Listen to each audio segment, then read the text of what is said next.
Euzu billahi mineşşeytanirracim. Bismillahirrahmanirrahim.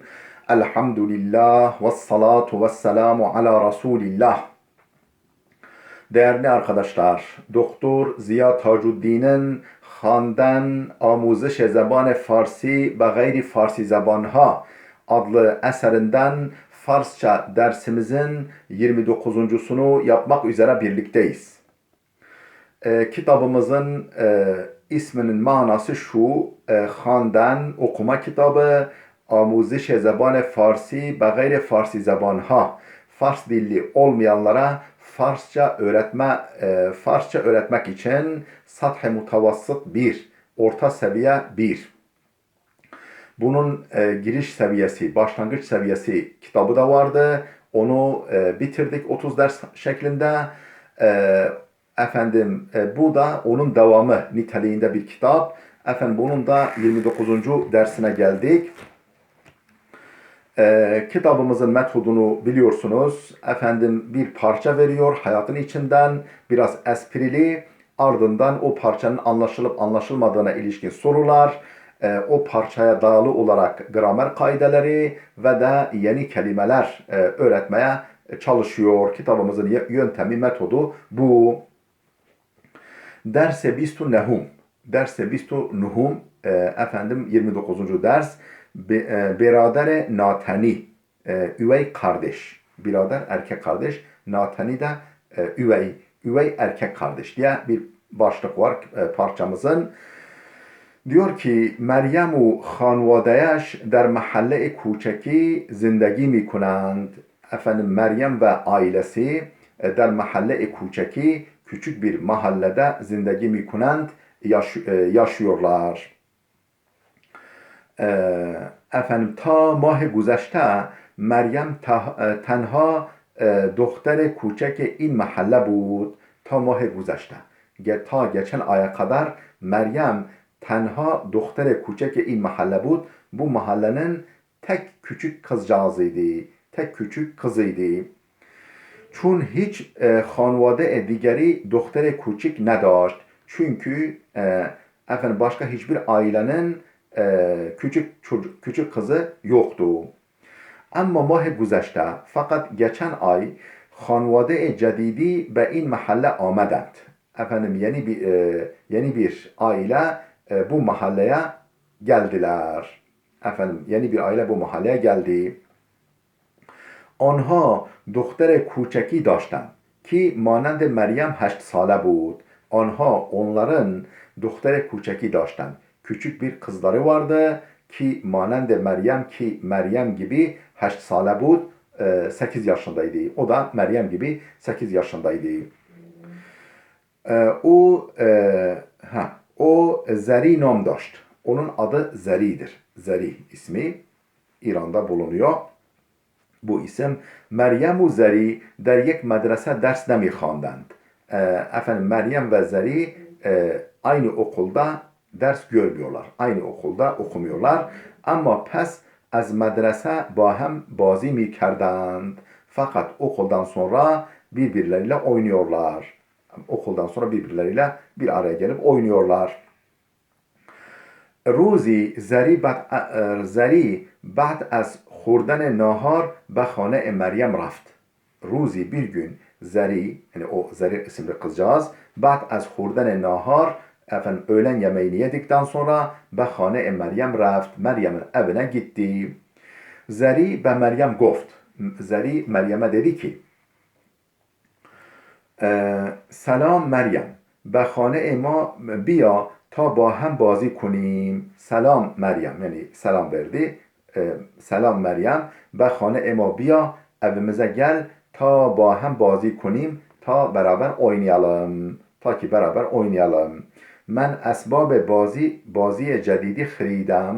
Ben yeni oyun araç gereçleri, yani yeni oyuncakları satın almışım. Satın almış bulunmaktayım.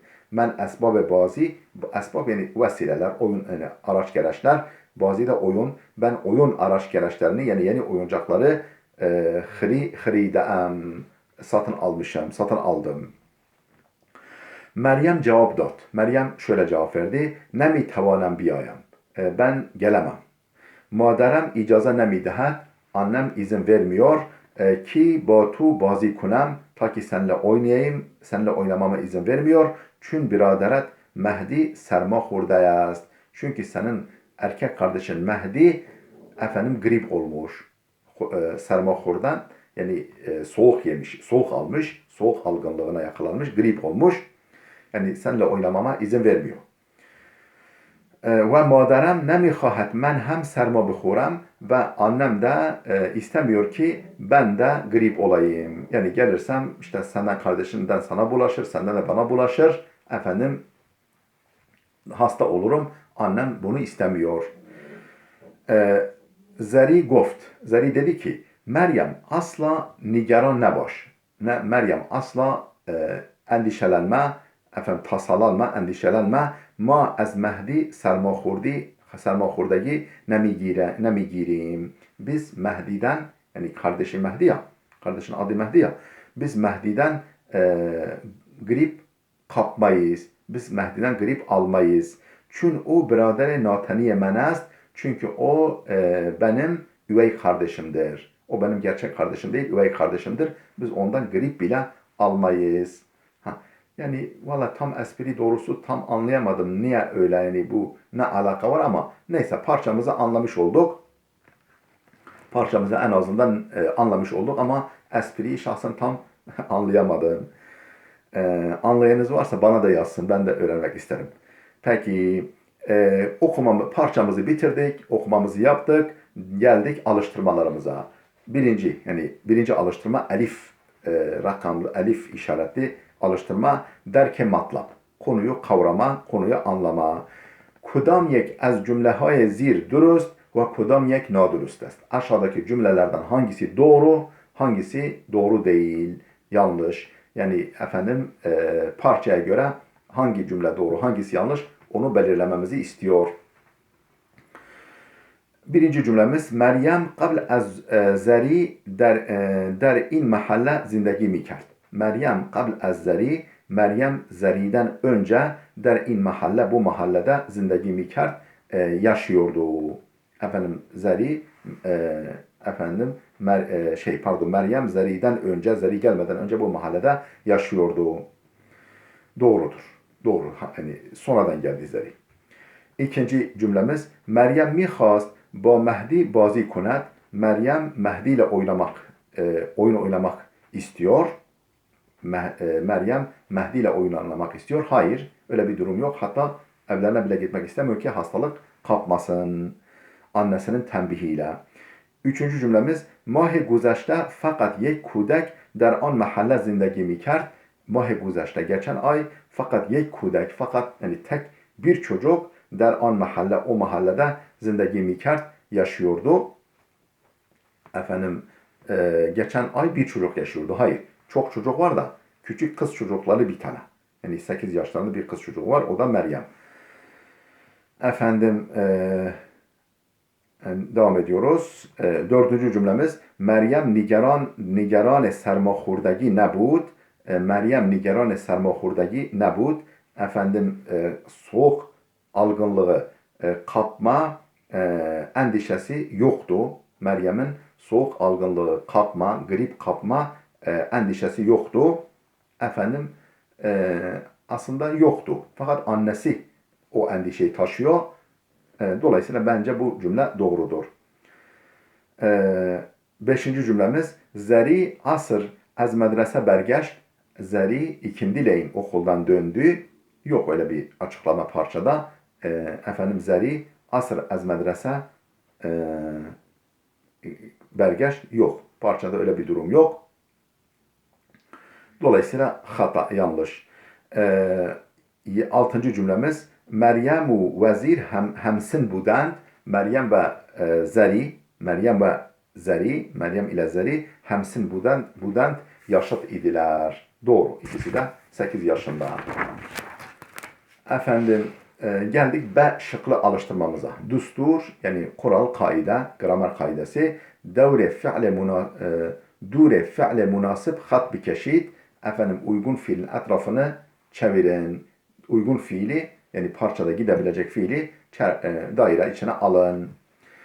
Birinci cümlemiz Mina hiç alakayı be dersi ulum nedaret. Mina isim bir kız. Hiç alakayı be dersi ulum nedaret. Yani fen bilgisi, dersi ulum fen bilgisi dersiyle hiç ilgisi yok. Yani dersine hiç ilgi duymuyor. Yani o dersi sevmiyor. Nedaret. Yani daret olmaz.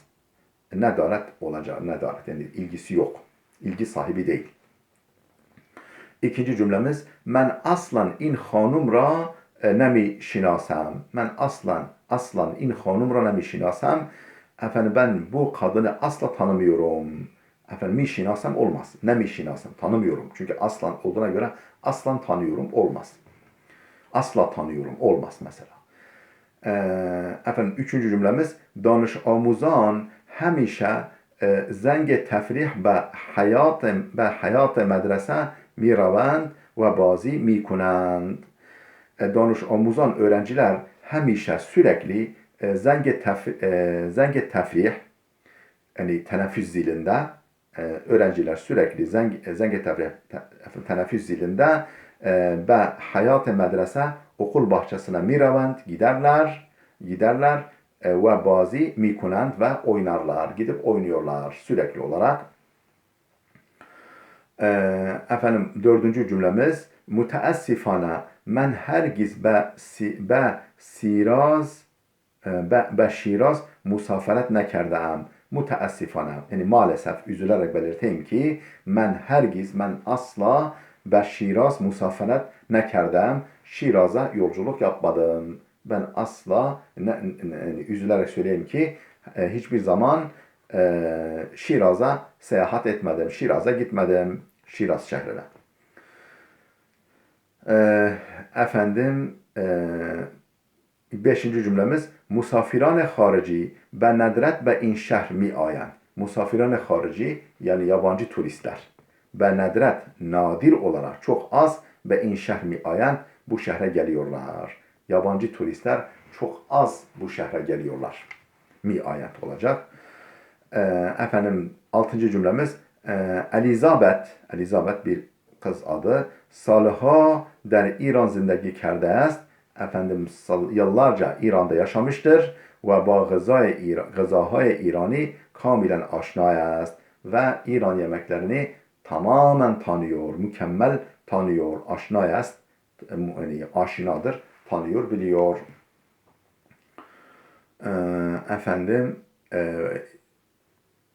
7. cümlemiz بچه خوب با دست کثیف غذا نمیخورد. بچه خوب iyi çocuk با دست کثیف kirli elle غذا نمیخورد. Yemek yemez. Gıza mihuret çocuk asla yemek yer. Olmaz. Yani olmadı. Tamamen nemihuret olacak. Yani 8. cümlemiz ben barha abguşt pohtayam. Ben defalarca abguşt pohtayam. Efendim haşlama yani et haşlaması yapmışımdır. Ben defalarca haşlama yapmışımdır. Peşkı, vajagan kelimeler şumare her gızara dahil daire binivisi. Her gıdanın rakamını, her gıdayı karşılayan rakam efendim dahil daire binivisi. Efendim dairenin içine yazın. Yani sağdaki listede hangi yemek adı geçiyor onu efendim o numarayı nerede yazacağız? Hangi yemek varsa kaplarda oranın karşısına yazacağız dairede. Aş yani aş pilav diyelim. Kavurma sebzi, sebzeli güveç. Kavurma sebzi, sebzeli güveç. Ben okuyayım siz yazarsınız daha sonra. Efendim çilumurh, tavuk pilav. Çilumurh, tavuk pilav. Kuku, kek. Kelle paça bizim bildiğimiz kelle paça. Efendim cuce kebap yani pilavlı tavuklu pilav. Kebabı kubide efendim kıyma ile yapılan kebap. Yani Adana, Urfa gibi. Efendim kebabı kubide. Fesencan değerli dostum ben fesencanı çıkaramadım. Sözlüğe de baktım bulamadım. Fesencan bilemiyorum. Yani bu yemek adı ama bilemiyorum. Belki de patlıcan mı, İmam bayıldı mı tam bilemiyorum gerçekten. Efendim kıyma, kıyma, kıyma. Obguşt, haşlama, e, haşlama. Tamam, dersimiz burada bitti. Gelecek dersimize kadar Allah'a emanet olun.